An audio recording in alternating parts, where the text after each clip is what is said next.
ওই দেখেন কম দামের মিশা সওদাগর আসছে। বলে যে জুনিয়র সাকিব লিঙ্গ ছাড়া সিংহ। ওই মিয়া কেডা কইছে জুনিয়র সাকিব লিঙ্গ ছাড়া সিংহ? জুনিয়র সাকিব আদা লিঙ্গ সিংহ। সব স্বপ্ন সত্যি হয় কার। আসলে তো তাই, কার স্বপ্ন আর পুরোপুরি সত্যি হয়। এ আপা চাইছিল ফুল, পাইছে হাফ, তাও অর্ধেক কাটা। তো জুনিয়র সাকিবের কাছে আমার একটা প্রশ্ন, ডাক্তার কিতা কইছে আপনারে? ডাক্তার কি বলবো এটা নিজেই বোঝা যায়, নিজের একটা সেন্স আছে। তা জি জি, আপনার সেন্সে আপনি কি বুঝলেন?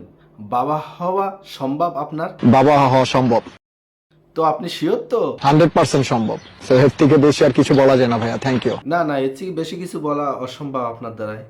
এটুকু বলিছে সাহস করে, এটাই তো অনেক। অর্ধেক টুনটুনি দিয়ে বাচ্চা হওয়া সম্ভব, এটাই তো যথেষ্ট। পুরুষ নির্যাতন, হাত পা বন্দি, ঘরে বসে কান্দি, আর কত ধরবো ধৈর্য। না না, আর ধৈর্য ধরার দরকার নেই ভাই। কাটা টুনটুনিটা প্লাস্টিক দিয়ে কস্টেপ দিয়ে জড়িয়ে রাখেন। আপনারা তো দেখে অবাক হয়েছেন যে ইকরা আর সাকিব কেন জামাই বসাচ্ছে। জি অবশ্যই অবাক হচ্ছি, আপনার না অর্ধেকটা কাটা।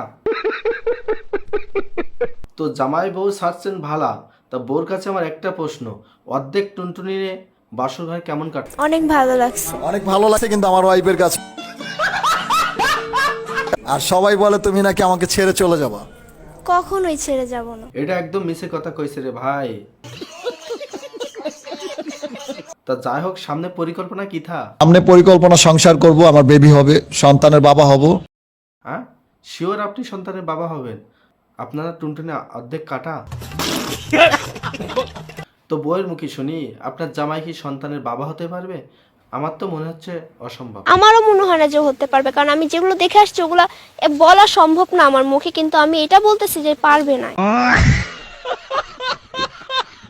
তো বউটার কাছে আমার একটা প্রশ্ন, এ বেটা আপনারে পঠালো কিভাবে? বলে তুমি অনেক শান্তশিষ্ট ভদ্র একটা মেয়ে, আমার এরকম মেয়ে অনেক ভালো লাগে, আমি তোমাকে বিয়ে করতে চাই। আমি তখন বলছি যে দেখেন আপনি তো বিবাহিত আর আপনার বউ হচ্ছে একটা জল্লাদ, আমি আপনাকে কিভাবে বিয়ে করবো? তো ঠিকই বলছে, আগের বউটা জল্লাদ না, জল্লাদের ওপরে কি কি তার জন্য নাম, শিকারানী। টুনটুনিরা ধরে পোস্ট করে কাটে দিছে। হ্যালো ভিউয়ার্স, আপনারা কি এখনো রিয়্যাক্ট দিলেন না? অবশ্যই তাড়াতাড়ি রিয়্যাক্ট দেন আর কমেন্ট করে জানান। যারা ফলো দেননি অবশ্যই এক্ষুনি ফলো দিবেন এবং সাবস্ক্রাইব করবেন। সবাই ভালো থাকুন, আল্লাহ হাফেজ, বাই।